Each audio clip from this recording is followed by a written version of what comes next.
In the studio right now, guys. How are we? Hello. Good, thank you. Yeah. You released it, like say, a digital download for free. Was it important to release it as a free download, do you think? Yeah, absolutely. Because we wanted to get as many email addresses off people as possible, so we could bombard them and spam them with future releases. And that's all we did. You know, it was a bit of a trade-off. We give a free track away, and people kind of signed up to our mailing list, and we could keep them informed. But also, it was important, I think, to give people a chance to kind of get back into the band and have a taste of something for nothing, you know, without putting the hand in the pocket, and get a flavour for the album. Yeah, of course, yeah. So with the album, you started working on it as soon as you finished the previous tour. How did that affect the actual music? Were you fresh going into it? Well, when we finished like the Upguard to Natham campaign, we'd actually toured the UK like 2 or 3 times. We toured Europe a couple of times as well. Well, maybe a little bit more. And so by the time we come off them, we were a bit toured out, I guess.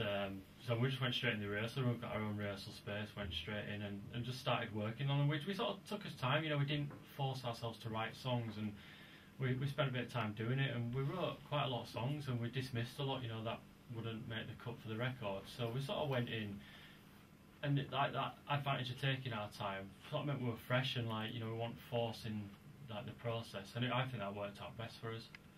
In the video, it's a fair hilarious take on a video with Alex Carter from Emmerdale and Hollyoaks. Obviously, you're good mates with him. He's perfect for the role. How did it come about that he actually took part in the video? It's nice that Alex is in the video.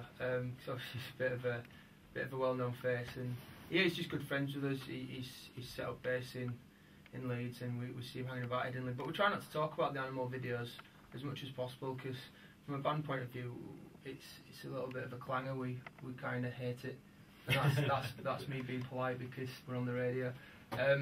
Yeah, it was one of those videos where kind of everybody was having an outside influence of, oh, you need to do this, you should do this, this would be a great idea, and the wore us down a bit, and we just let them get away with what they thought would be a good idea, and it was a mistake we've learned from.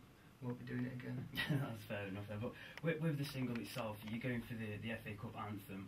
Yeah. That's obviously exciting in itself, but you've also played the song live in a gig at a stadium. Is that playing in a band and playing in a stadium? That's like everybody's dream, basically. So how did it actually feel doing that? It was pretty cool. I mean, it was sort of a weird one though, you know, like just sort of 10 minutes before the kick-off, and quickly ran on, set up, and like, well, it's already set up, sorry, but you know, played the song. I mean, don't get me wrong, I'd love to play a stadium properly, you know, like a huge stage and like the 80,000 at Wembley or whatever. But it was a really good experience. It's something we've never done before, and we had a really good day. And like I say, you can vote for us and vote for Animal to be the FA Cup anthem. So it'll be the anthem for next season. And then we also make an appearance and performance at half time at Wembley if we won. That is, the winner does that. And I think the most football terrorist sort of people would quite like Animal for that type of song, as opposed to maybe with 1 or 2 other type genres of music. So you know, you still can vote for us on the FA website to do it. Yeah, you've got to about midnight tonight. I think it's tonight, yeah, so getting quick. How would if you actually won, how would it feel being part of FA Cup history? I think it's something we never really thought about. You know, it's kind of such a left field thing for a band to get the opportunity to do. We never kind of had a master plan to pen the anthem for the FA Cup. So I think we'll have to take it with a pinch of salt to a certain extent. But like you say, it is history. So it'd be quite an honour to be involved in something. It's one of those things as well where once you've done it and you've got it, you know, no one can take it away from you. In 20 years' time, you can say, remember we were the theme tune for the FA Cup. And you grow up watching the FA Cup final, don't you? It's one of those games where it doesn't matter if Stoke are playing Port Vale and it's going to be a crap match, you'll still tune in because it's the FA Cup final. Yeah. So yeah, there's loads of heritage there, loads of history, and I'd be proud to put the Pigeon Detective's name to it. You've also got the enemy in the campaign. Sure, there's been a bit of banter between them for the campaign itself. They're quite a humble bunch of lads, the enemy, actually. Yeah, I've seen sound. The tweets have been very much like, you know, we're in great company in this competition, blah blah blah. But yeah, we know them quite well, and we actually haven't spoke to them because they got added quite late to the sort of competition. we've not really seen them, or like, you know, since they got added to it, but we're invited to the final regardless of whether we win or not, so I assume the enemy are, and we'll, you know, catch up with them then. And you know, they're a good band. It'd be pretty brave on their part to start mouthing off to Pigeon detectives though, because there's 5 of us, 3 of them. The average height of our band is 6'3", yeah. and I don't think they're the tallest bunch of people in the world. So it's a win-win situation for you guys, isn't it? Yeah, we're fairly confident. So with the album itself, the new single, I Won't Come Back, it's a quality single.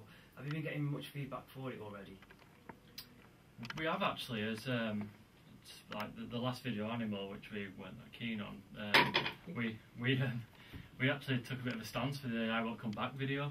So we basically, Matt got quite involved with a local sort of filmmaking company in Leeds, and where were you, Ryan, while I was sorting out this music video of ours? What were you up to? I was on a beach in the Canary Islands. Where was Jimmy by any chance? Was he around? Jimmy, where were he? He was somewhere. in Fuengirola. Yeah, he was in Spain somewhere. Everybody went on holiday and just left me. So we left Matt deal with it, but Matt did a good job, collaborating with these people, and basically, you know, the video went up and the hits flew up, you know. Considering Animal was our first track, the video had around about 100,000 hits, and I think I Won't Come Back's nearly on 200,000 or something at the moment. So, you know, it's testament to the good video, but also the song. And I think it's all about the guitar solo in that song. I don't even play guitar. Yeah, she's got one of those solos you want to listen to it again and again. And recording the song, I must have heard it about 300 times, and that's honestly not an exaggeration.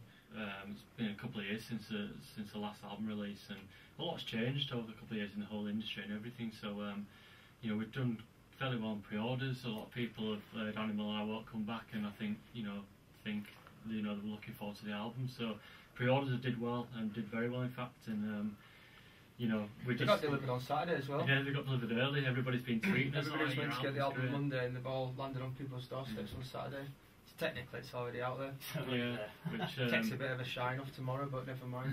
But a lot of we've got some really like nice tweets and like Facebook messages saying how great the album is. So you know, that's really good for us. We're really happy with that, and obviously we want people to go out and buy it tomorrow. And if they like it, let us know. It's good. Well, you're headlining Sugar Mill tonight. How good is it to be back in Stoke? You've had some memorable gigs in Stoke already. Stoke's always a safe bet for us, and we're kind of liaising with the booking agents and things like that on where we should tour and where we should go. We always kind of throw Stoke into the mix. She always does well. We always have a decent crowd. It always sells out, and the crowd seems to just keep getting younger.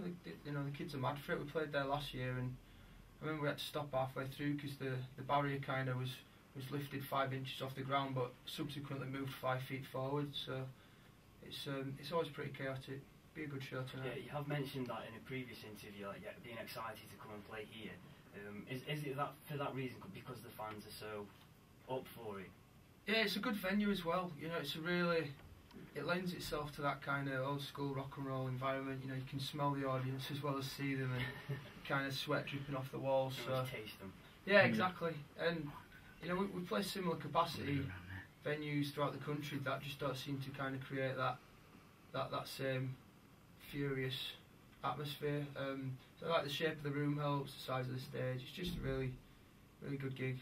Dressing room's a bit of a dump, but never mind. We're going to play the track I Won't Come Back in a little while, but I've got one question I've got to ask you from Joe Tommaso, who's a local musician. He wants to know how many mics you broke when you've been swinging them around on set. Do you know, I've lost count. I used to buy my own microphones, or we used to buy them as a band. We used to use SM58s. I think they're about 80 quid a pop, and I was going through one every 3 days. And we used to try and sell them on the merch stand. I'd sign them, then we'd sell them to some, I want to say fan, but I'm going to say mug, that I'd buy them for like 20 quid, and that'd go towards kind of buying new ones. But we've recently got an endorsement with Audio Technic, and they just send us them for, if not free, next to nothing. But we've gone through. At the end of a tour, there's always a box full of broken mics that get sent back to Audio Technic, and they repair them and send them back. So it's a good deal we've got with them. Nice. Well, best of luck for the rest of the tour, and best of luck for the album which is released tomorrow. We're going to leave you to Pigeon Detectives to introduce the next song. this next song is indie dance for hit, get my words out, and it's I Won't Come Back off the album We Met at Sea by the Pigeon Detectives. Myself, Ryan and Matt, I've enjoyed your company, enjoy the song, goodbye. Go full time FM, we've had Do you want me a to dabble. just do the other lads' signatures as well? I know I'm off by heart. Yeah, do it, man. Yeah, so we've got a bit of a fundraising month ahead of us. That's some good stuff. Donated David 8 tickets. Yeah, that's alright, isn't it? There you go. Slashes from Stoke, he's Yeah. gives a signed CD. Has he? Yeah. Oh, nice one. He'll Yeah. be based in the States, so what is Yeah. a chance of getting him down? Wasn't he just born in well, Stoke and then he's Yeah, like... it was raised in Stoke until he was 5, but Yeah. trouble late for the sound check. Yeah, Nice one. see you later guys, Yeah. thanks a Right, lot. cheers. See you Cheers. next time. See ya. Ciao.